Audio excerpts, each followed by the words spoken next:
আশা করি তোমরা সবাই অনেক অনেক ভালো আছো। বেশি না কথা বলে চলো গল্প ফিরি। ভবিষ্যতে তোকে আমার তের আশেপাশে যেন না দেখি, কথাটা মনে রাখিস। তের যখন জ্ঞান ফিরল তখন তে নিজেকে বেডরুমে আবিষ্কার করলো। এর এক পাশে আম্মু, আরেক পাশে আব্বু। আম্মু নিঃশব্দে চোখে জল ফেলছে। ভাইয়া মুখ কালো করে অপরাধী দৃষ্টিতে নিচের দিকে তাকিয়ে আছে। আর জাঙ্কুক ভাইয়া দরজা হেলান দিয়ে এক পা ভাঁজ করে এক হাতে 2 আঙ্গুল দিয়ে মাথায় স্লাইড করে চলেছে। তে চোখ জোড়া পিট পিট করে খুলতেই কাপা কাপা গলায় ভাইয়াকে ডেকে উঠলো। ভাইয়া।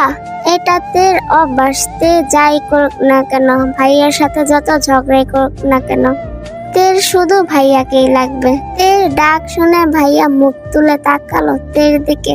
ভাইয়ার মুখ দেখেই বোঝা যাচ্ছে যে সে এক ছুটে তের কাছে এসে তেকে জড়িয়ে ধরতে চায়, কিন্তু হয়তো কোনো এক কারণে কোনো এক অপরাধ বোধ থেকে কাছে আসতে পারছে না। আম্মু তের মুখে ছোট ছোট চুমু এঁকে দিতে দিতে বলে উঠলো, তে তুই ঠিক আছিস তো মা?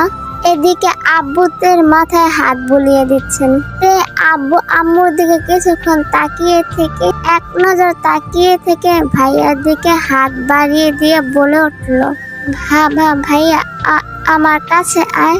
ভাইয়া আর নিজেকে আটকে রাখতে পারলো না।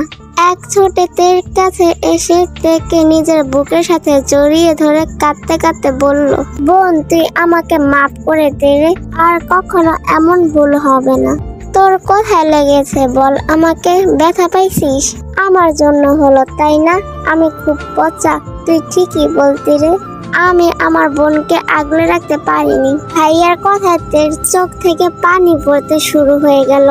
তে ভাইয়ার চোখের পানি মুছে দিয়ে মুখে হাসির রেশ টেনে বলল, ভাইয়া তুই তো এত বড় দামড়া ছেলে হয়ে তুই কাঁদছিস?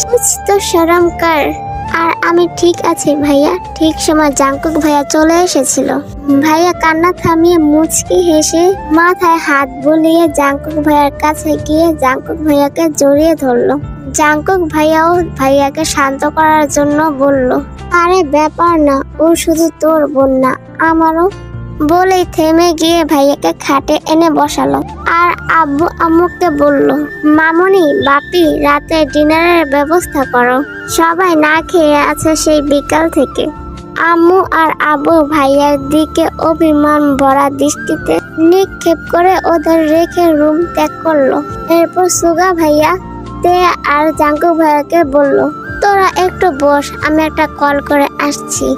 বলেই সুগা ভাইয়া ব্যালকনিতে চলে গেল জিমিন আপুকে ফোন দেওয়ার জন্য। শোনো জিমিন, তুমি আমাকে আর ডিস্টার্ব করবা না। ডু ইউ এনি আইডিয়া কাল তোমার জন্য আমার বোনের কত বড় সর্বনাশ হতে পারতো? লিসেন, আর একবার যদি তুমি আমাকে কল আর এনি টাইপ অফ কমিউনিকেশন করার ট্রাই করো, দেন আমার থেকে খারাপ আর কেউ হবে না।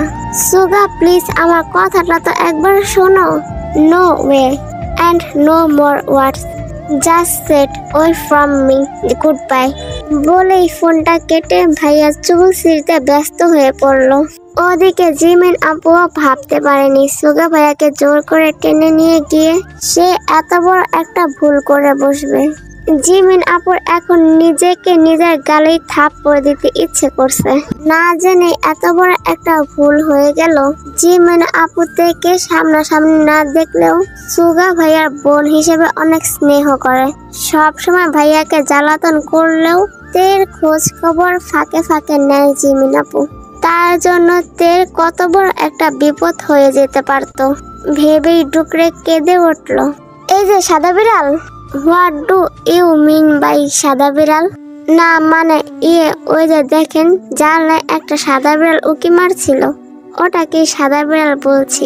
হে তা মিশছে, আমি যেখানে সেখানে তোমার সাদা বিড়াল চলে আসে। ব্যাপারটা অদ্ভুত না? তেই কিছুটা ভরকে গেল।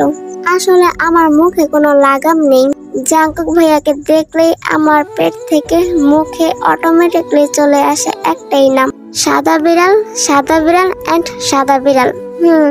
আসলে ভাইয়া সাদা বিড়াল লাভ টু মাচ, তাই আপনি যেখানে সাদা বিড়ালও সেখানে। তাই এরকম হয়। সাদা বিড়াল আপনাকে ছাড়া থাকতেই পারবে না। না না না। এর কথা শুনে জাঙ্কুক ভাইয়ের মুখটা দেখার মতো ছিল। জাঙ্কুক ভাইয়া ঠিক বুঝে উঠতে পারছে না ওনার এক্সপ্রেশনটা ঠিক কি রকম হওয়া উচিত। জাঙ্কুক ভাইয়া ভ্রুকুচকে কিছু একটা বলতে নিলে অমনি সুগা ভাইয়া রুমে চলে আসলো। আর জাঙ্কুক ভাইয়ার কিছুই বলা হয়ে ওঠে না। কার ফোন ছিল ভাইয়া? ফ্রেন্ড রে। আচ্ছা তোরা খেতে আয়, আম্মু ডাকছে। ভাইয়া কোলে? ভাইয়াতের কথা শুনে চোখ বড় বড় করে ফেলে, ভ্রুকুচকে বলল, তিহু তোর পায়ে ব্যথা করছে? জাঙ্কুক ভাইয়াও তের পায়ের দিকে ফিরে তাকালো, হয়তো বুঝতে চেয়েছে কোথায় চোট পেয়েছে। তে ওদের এই অবস্থা দেখে ফিক করে হেসে বলল, রিল্যাক্স ব্রো, আমার পায়ে কিছুই হয়নি। আরে পা দেখে লাভ নেই, পা একদম ঠিক আছে। আসলে কোলে উঠতে ইচ্ছে করছে। হে হে। ভাইয়া ডাইনিং টেবিল পর্যন্ত নিয়ে যা প্লিজ। এত বড় হয়েছিস তাও তোর বাচ্চামো গেল না। বুঝলি জাঙ্কুক, এর মাথায় এখনো বুদ্ধির বিকাশ হয়নি, তাতেই ভার্সিটিতে পড়ছে, ভাবা যায়। বলেই কোলে নিল। সুগা ছেড়ে দে, তোর শরীর খারাপ দেখাচ্ছে, পরে তুইও পড়বি, সাথে বোনেরও কোমর ভাঙবি। তেও সাদা বিড়ালের কথায় যথারীতি সম্মতি দিয়ে ভাইয়াকে বলল, ভাইয়া আমাকে নামিয়ে দে, তোকে নিতে হবে না। তোর কষ্ট হচ্ছে, আমাকে প্লিজ নামা। না তিহু, যাই হয়ে যাক আমি ঠিক পারবো সামলাতে।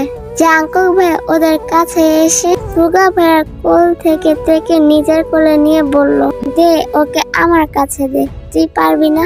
আমি নিয়ে যাচ্ছি ওকে, আমিও তো ওর ভাই তাই না? তে যেন ৭ আসমান থেকে ধপাস করে পড়ে গেল। এরপর জাঙ্কুক ভাইয়া তেকে কোলে নিয়ে সামনের দিকে হাঁটা দিল। আর সুগা ভাইয়া ওদের সামনে। জাঙ্কুক ভাইয়া তেকে কোলে নেওয়ায় কেমন যেন তের একটা অন্যরকম অনুভূতি ফিল করছে। তের হৃৎপিণ্ডটা যেন লাফডাপ করা শুরু করে দিয়েছে। জাঙ্কুক ভাইয়া এসে থেকে ডাইনিং টেবিলে বসিয়ে দিল। সুগা ভাইয়া আর জাঙ্কুক ভাইয়া তের ডান ও বাম পাশে বসে পড়লো। ভাবখানা এই হলো যে তে হলো মেম সাহেব, ভাইয়ারা তের বডিগার্ড। সবাই হেসে খেলে ডিনার শেষ করলো। ভাইয়ার খাওয়ার শেষে প্রেসারের মেডিসিন নিল। মামুনি আমি আসছি তাহলে। বাবুই থেকে জানা হয়। না মামুনি, আজ নয়, অন্য কোনো দিন। আর সুগার টাইম মতো ভার্সিটিতে আসবি, তোর সাথে কিছু হিসাব বাকি আছে। বলেই ভাইয়ার মাথায় একটা চাটি মেরে চলে গেল। তে ফোন হাতে নিয়ে ওয়াইফাই কানেক্ট করলো। উদ্দেশ্য সাদা বিড়ালের আইডি খুঁজে বের করা। কিন্তু অদ্ভুত, সার্চ মেরে বিড়ালের ছবি আর শুধু বিড়ালের ছবি আসলো। ব্যাপারটা মাথায় ঢুকছে না তের। একটু ভালো করে দেখতেই প্রমাণ পেল তে কত বড় উল্লুক, কি পরিমাণ গাধা। না না, গাধা তো মেল জেন্ডার, আই মিন গাধি। হলে সাদা বিড়াল লিখে সার্চ করেছে। জিব্বা একটা কামড় দিয়ে নিজের মাথায় চাটি মেরে জীবন জাঙ্কুক সার্চ করলো। প্রথমে পেল, কারণ সুগা ভাইয়ের সাথে মিউচুয়াল ছিল। প্রোফাইলের পিকটা দেখে একটা বড় সড়ো ক্রাশ খেলো। পিকটায় জাঙ্কুক ভাইয়া আর সুগা ভাইয়া দুজন দুজনের কাঁধে হাত দিয়ে ভুবন ভুলানো হাসি দিয়ে রেখেছে। কি মারাত্মক সেই হাসি! একটা মেয়েকে এই হাসি দিয়ে কি সাংঘাতিক ভাবেই না খুন করতে পারেন জাঙ্কুক ভাইয়া। ক্যাপশনে দেওয়া আছে, পাগল তু মেরা ভাই হ্যায়। ইস কি বন্ধুত্ব, কারণ নজর না লাগে যেন। হঠাৎ কাবার পিকটায় তীর চোখ পড়লো। জিমিন আপু ভেঙচি কেটে রয়েছে, আর সাদা বিড়াল জিমিন আপুর গাল টেনে শয়তানি হাসি মুখে ঝুলিয়ে রেখেছেন। এটা দেখে তের কেন জানি বুকটা মোচড় দিয়ে উঠলো। আর ঠিক তখনই কারেন্ট ঠাস করে চলে গেল। ওয়াইফাই অফ হয়ে গেল। তেও ফোনটা রেখে দিল। ঠোঁট উল্টে বসে রইল। আচ্ছা, আমার এরকম ফিল হচ্ছে কেন? কিছুই ভালো লাগছে না আমার।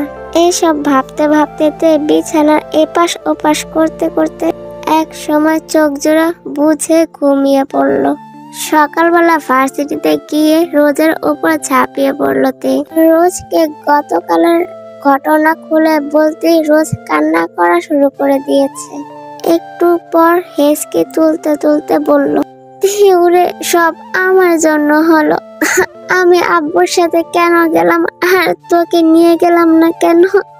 তে গালে হাত দিয়ে রোজের কান্না উপভোগ করছে।